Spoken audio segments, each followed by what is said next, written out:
How to deactivate your Facebook ID.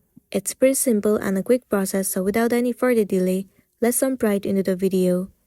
Start by heading over to your application Facebook. Make sure you are logged into your account.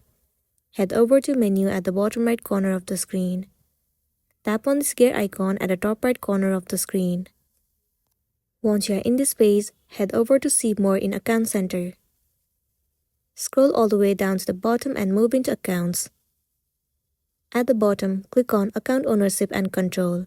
Tap on Deactivation or Deletion. Select your Facebook account. Choose Deactivate Account and then click on Continue. After that, once again click on Continue.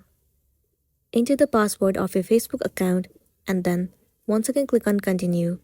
After that, your account will be deactivated successfully and then you will be good to go. So that's a wrap for this video. If this video helped you, give it a like and check out our next tutorial. Thank you.